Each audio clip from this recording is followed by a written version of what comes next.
welcome everyone. It's great to see you all here. This is my first in-person conference in the last 18 months. And raise your hand if this is your first in-person conference in the last year or so, something like that. Fantastic. I would say the majority of the audience here. And the last time that I was here at this location, I was watching a mini rodeo and riding a Ferris wheel. And I hope today will be just as fun for all of us.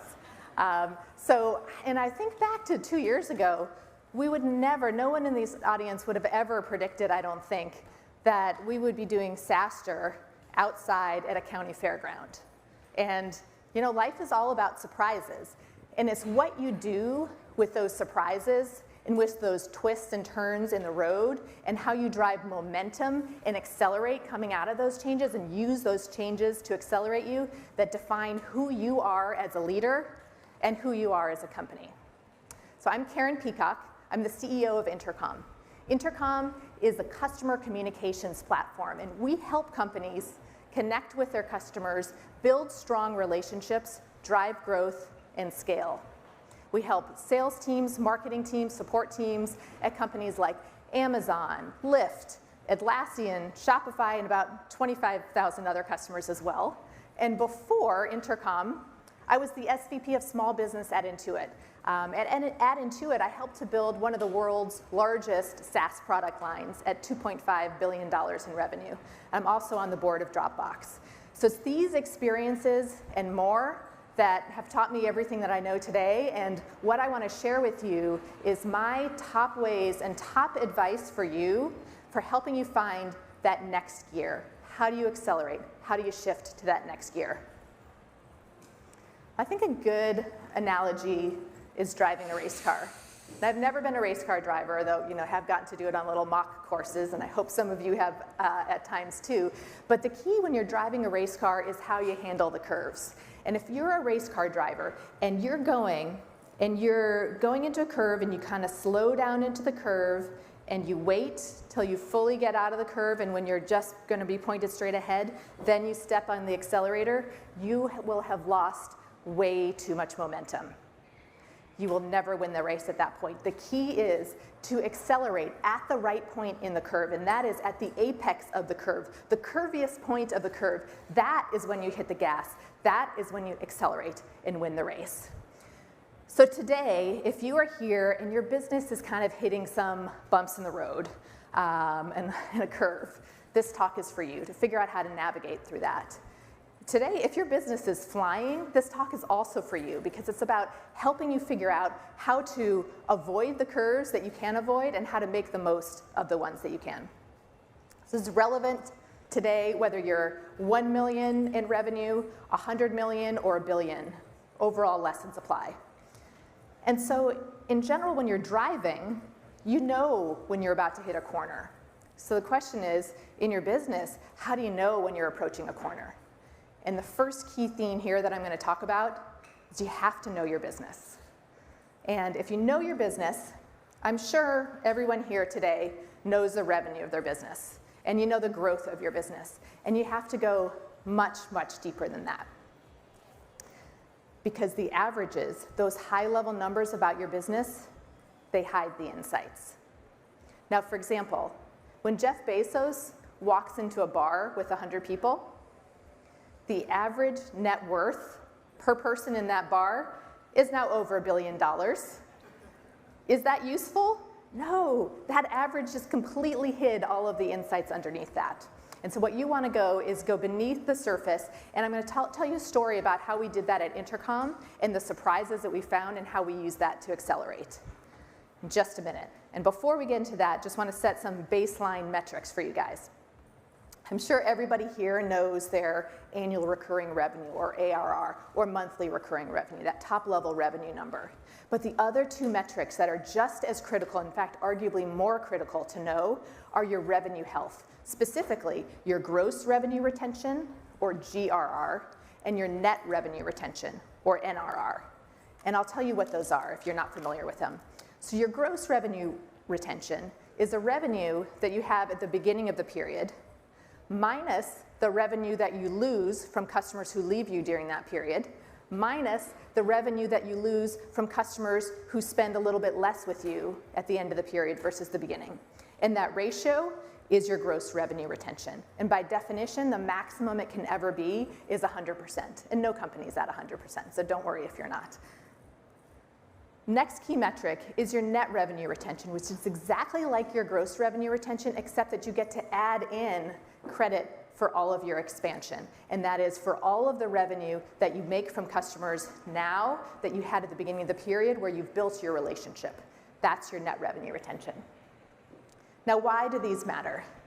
These matter because companies with strong revenue health, with strong net revenue retention and gross revenue retention, build themselves beautiful businesses. They tend to look something like this, where you have all of your customers that you brought in last year and they're growing with you on net, and all of your customers that you're bringing with you that you brought in this year and they're growing with you on net, and then the year after and the year after, and the whole thing is this like beautiful growing business, which is what we all aspire to. And if you don't have strong revenue retention metrics, you have weak revenue health, you end up in a hamster wheel of a situation, just trying to fight it out for every bit of growth with a linear or worse declining business. And that's why these revenue health metrics are so critical. They are how you see the turn in the road that's about to happen to you before it does. It's your crystal ball. Now, you can look at your revenue health overall, and that's good, but what's even more useful is to break that down by segment and to figure out your ARR and growth, and importantly, your net revenue retention, gross revenue retention by segment, by product, by type of customer. That could be your buyer type, could be your size of customer, your geography of customer, might be your sales motion if you have a self-serve part of your business and a sales-led part of your business, might be your acquisition channel. Break your business down into all of the ways that you see your customers having different experiences and get the insights there. And I'll tell you the story of Intercom and when we did this. We'd always done a pretty good job of understanding our total revenue growth, our revenue health at an aggregate level. But it wasn't until a few years ago that we actually took that and broke that down by product and by customer segment. And what we realized when we did that was that we had one product that we were actually very excited about and was growing well, that had much weaker revenue health metrics than the rest of our business. And in fact, the strength of our other products was hiding the weakness there. And similarly, on the customer segment side, we had one customer segment where the revenue health wasn't nearly as strong as for all of the other segments, and those healthy segments were covering up for the segment that wasn't as strong. And so that gave us a huge insight. We focused on that product and that segment, made improvements to the product, to the overall end-to-end customer experience, to the go-to-market, to the pricing and packaging, focused, and were able to significantly improve the health of those businesses such that the entire company accelerated coming out of that. That is the power of this. This, at a high level, just to summarize, you want to look beyond the averages for insights. You want to first focus on the products and segments with strong revenue health. Double down there. And second, you want to figure out, fix, and then fix or get out of the parts of your business that are a leaky bucket. And at a minimum, you want to make sure that those do not become an increasing percent of your business, because if those start to grow faster than your other products and become a larger and larger part of your business, that is going to erode the health of your entire business. And you're going to move from that beautiful chart you saw on the left side of like ever increasing prosperity to the one on the right side of like hamster wheel. So you got to fix or get out of the places that aren't working for you. And this is literally a message from your future self. From 2 years from now, coming back and telling you today, segment the business, figure out what parts are working and what isn't. This is your crystal ball on how you figure out how to drive a stronger and stronger business. Now, some specific benchmarks that you can aim for or aim to beat, just so you have them in mind. And I'll credit Jason Lemkin here. And for those who are here, anyone who's not following Jason, I would encourage you to follow him on Twitter. Some of the things that we've seen in terms of benchmarks are for enterprise companies, so B2B SaaS companies selling to the enterprise. You want to have a net revenue retention of 120% or above. Oftentimes the best companies are way, way above this. If you're selling to mid-market, 110 or above. Small business, 100% or above. And for consumer, it can really vary. But the point is, know these for your business, know these for your segments, and figure out your insights from there. Great, so that's the first key theme that I want to talk about. The second theme for us that I want to talk about today is that you have to know your customers. Your customers for your whole life as a company are your North Star. If you are ever not sure what to do, spend time with your customers. So Forrester put together a really nice infographic just kind of laying out how technology shifts have happened over time, starting in 1900 of the age of manufacturing, moving to the age of distribution, the age of information, and for the last 10 years plus, the age of the customer. And we're very much in the heart of that today, and every one of you knows that and is a part of that. And that's what SaaS businesses are all about, serving the customer, winning the customer over and over again. And in order to do that, you have to get to know your customers deeply. This is spending time with your customers, getting to know them one-on-one, understanding their hopes, their fears, and watching them use your product, watching them use all of the other things in their business too, seeing how those things do or don't connect together, seeing their pain and getting to work through it firsthand with them, and importantly, watching them. Which leads me to my next big takeaway. You have to watch what your customers do, not what they say. And I'll share with you a particular example that was very painful for me at the time, but it has just emblazoned this in my who I am as a leader today. And that was back a number of years ago when I was at Intuit. One of my early jobs there was as the head of product for QuickBooks.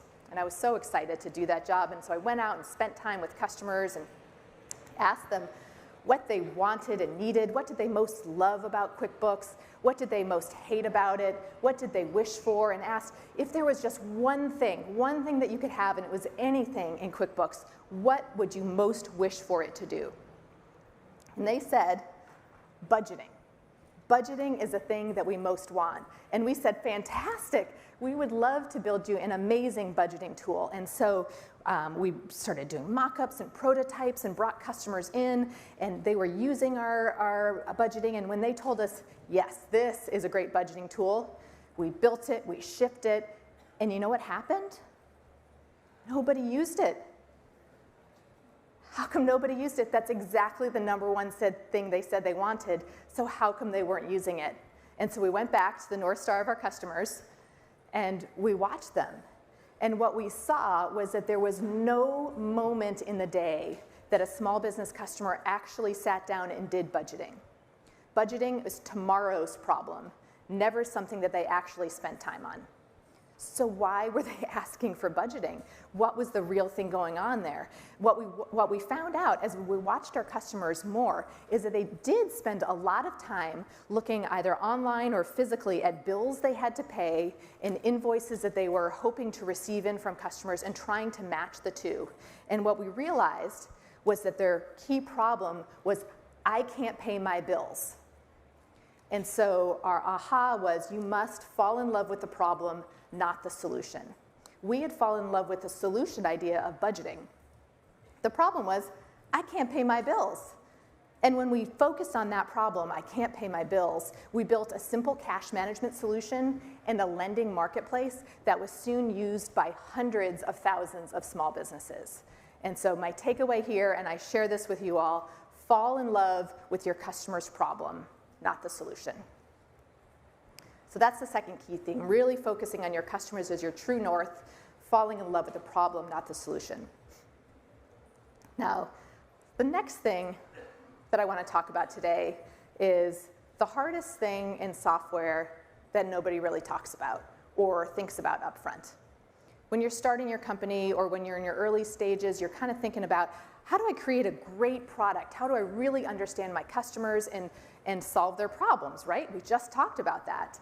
Or you think about, how do I build a great team? How do I hire all the right people who can do even so much more than I could possibly imagine, who can really inspire our customers and build something incredible? What you do not think about upfront is pricing and packaging, typically, right? So this is a little audience participation. Raise your hand if you think today that your pricing for your product or service is excellent. Raise your hand. Okay, we've got one person, which is fantastic, and she's encouraging other people too at her company. So one company out of, however many this is, many hundreds. How many of you think your pricing could be better? Raise your hand if you think your pricing could be better. Yeah, it's pretty much everyone here thinks their pricing could be better. And that is because getting your pricing and packaging right is hard to do. And the fundamental principle that I would encourage you to think about as you're doing this is that you want to align your price to value.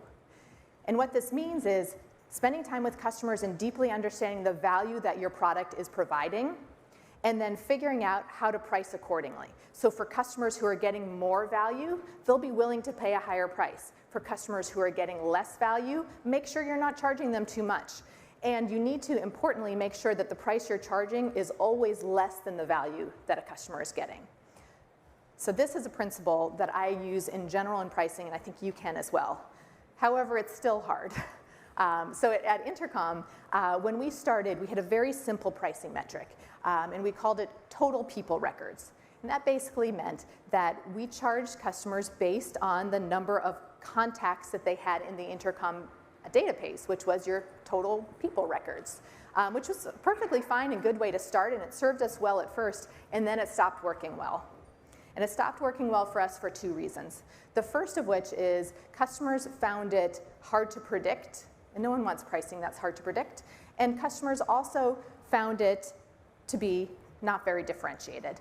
And we ended up in a place where we had some customers who were using the Intercom product really deeply and really well, and were getting tremendous value, and where we weren't actually charging them very much, and where they would have been fine to pay significantly more because they were getting many, many, many times the value.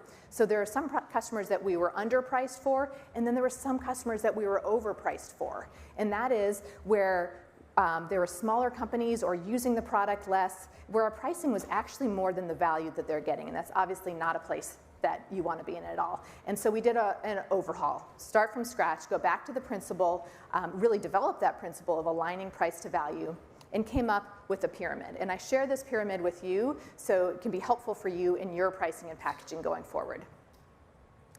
First layer and foundation of the pyramid is your pricing metrics.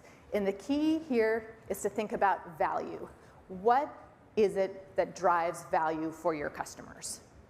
So it could be things like the number of seats of your product, it could be the amount of storage in your product, the amount of API calls, whatever it is. Think about what drives value and use this as your pricing metric. If you think about like a movie theater, for example, you walk into a movie theater, how do you expect to be charged? You expect to pay per seat, right? Because you get value based on the number of people who get to see the movie. If a movie theater did pricing based on height, well, that is a metric, that wouldn't make any sense at all because it doesn't drive anything about the value that a customer gets, and by the way, it would piss off all the tall people, right? So you want to figure out your pricing metrics that align to the value that you provide your customers. And this is something that you don't want to change often. This is not something that like every year a new pricing metric. This is like think about it deeply and set it out and have it for years. Next key layer here is packaging. And your packaging is how you take what you build and turn it into what you sell. And what I like to think about here is your customer segments. And you want every customer to be clear, for me, what is the package or the solution that is right for me? So you want to design your packaging based on your customer segments to figure out the key things that they need. And you can have different levels for your packaging. This is something you also don't want to change very often, but you can change it a little more often than your pricing metrics. When you've got a new product or a new add-on or a new customer segment that you're going after, that's a great time to relook at your packaging. And the third key piece of this is your price. This is the actual dollar value or local currency value that you're charging. So what you want to do here is you want to align your price to value by customer segment. So that's our key theme for the third area. Align that price to value by customer segment. And I would also say pricing and packaging is something that's never done.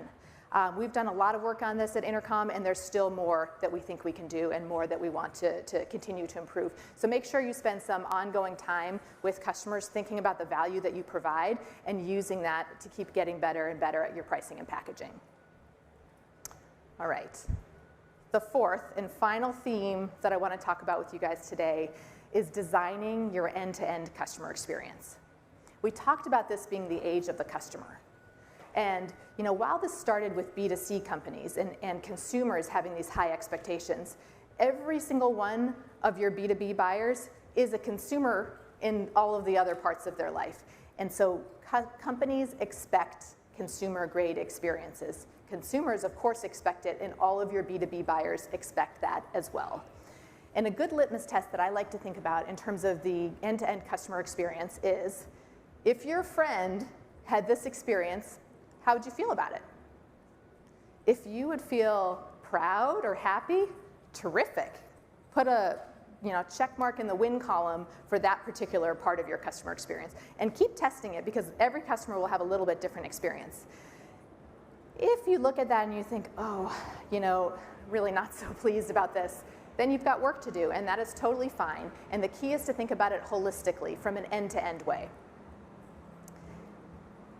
And I always like to start with the customer. So start with the customer. Think about what matters most to them and what their experience is with you. And think about lots of different types of customers. Think about it from the moment when they first hear about your company and your product and your brand. Maybe it's from a friend or a peer. Maybe it's through some of your marketing. Maybe it's through an analyst. Think about how do they first learn about you, and what are the expectations that they're starting to get set? What is the promise that you're making when they first come to your website and they learn about who you are and what you can do? What are they hoping for? What are you promising them you could do? If you have a sales process and they're talking to people on your sales team, what's your sales team telling them and promising them? And then how do you make sure that you're delivering on that? When they first start using your product or service, what's that initial experience? How quickly do they get that first moment of like, wow, and first moment of huge value? And what's their ongoing experience with you like? What happens when they have a problem? Who do they reach out to? What's the experience there? How do you set them up for success? And then how do you get them building a stronger and stronger relationship with you and get you able to deliver more and more value to them, and they're doing more and more with you over time? And this is the flywheel that great companies and great entrepreneurs aim for. And we talked earlier about retention and how important that is. So the big question is, how do you drive strong retention, right? Well, the way you drive strong customer retention is to build strong customer relationships and a delightful customer experience. And do that in a way that scales. And this is something we are super passionate about at Intercom, and that we have dedicated ourselves and our whole products to helping companies build personalized, in-context experiences that are also omni-channel and able to touch customers everywhere they want to be touched. Everywhere, that came out strange, didn't it? Able to work with customers everywhere those customers are.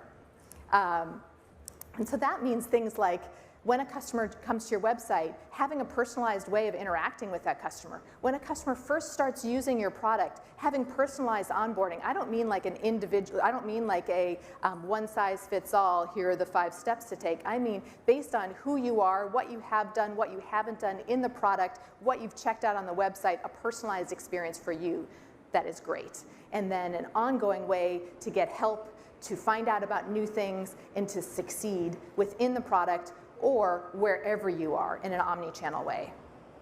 And what we find is that when companies do this, they see tremendous results. They see 82% on average higher conversion when they engage with prospects on their website.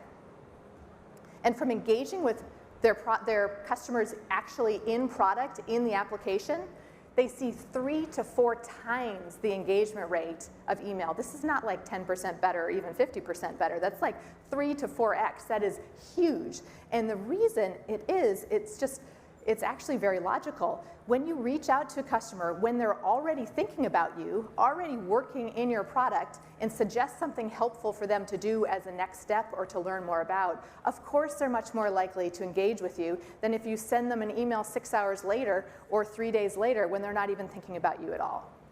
So really, today, spam email sent out of context in a non-personalized way, what do you do with it? Like, I just go through and I clean it all out, and I look for products that can help me clean that out better and better. So outgoing email like that, voice calls, really are a thing of the past. Things like when you asking your customers to fill out forms to tell you about who they are, that's a thing of the past.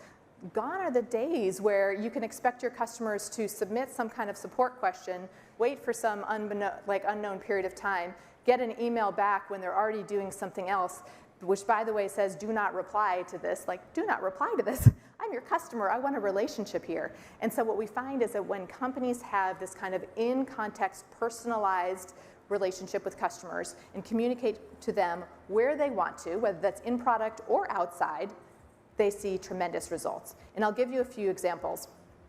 These are a few of our customers, but the point is these are companies who are doing the end-to-end customer experience really well. So Atlassian, for example, does on-website engagement and in-app help and support. And what they find is doing that, they've been able to get to a less than 3-minute first response time, and that is their fastest channel to resolve issues.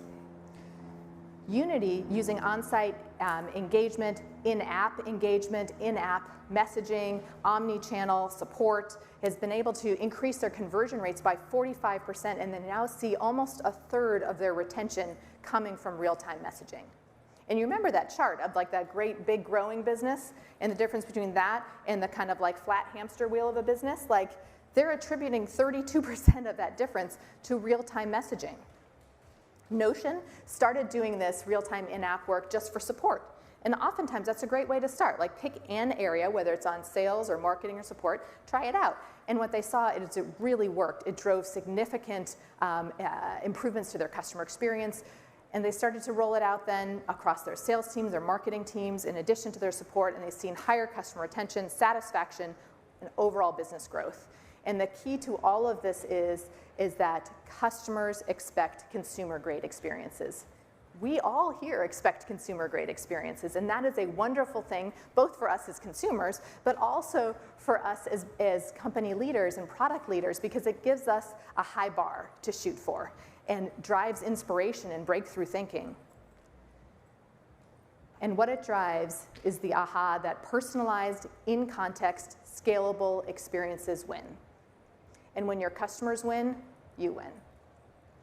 So now I'm going to summarize everything that we just talked about for the last few minutes into one slide to rule them all. So, number one, you need to know your business. You want to go beyond the averages, dig in to understand the insights there, understand your revenue health by segment. You have to spend time deeply with your customers, watching what they do, not just what they say, and fall in love with the problem, not the solution. To figure out your pricing, which isn't easy, by aligning your price to value by customer segment, and really think deeply about designing your end-to-end experience. Make sure it's personalized, it's in context, it's scalable. These kind of experiences win. So I hope this has been helpful for you today. We write a lot at Intercom. We'd like to really give back to the community because we've learned hard lessons along the way. You can find more at intercom.com and download our free growth handbook, as well as check out our Scale blog and Scale podcast, where we share this type of thing and many more learning and insights. You can also follow me on Twitter at Karen Peacock. And I want to thank you and wish you all the best. Thanks, everyone.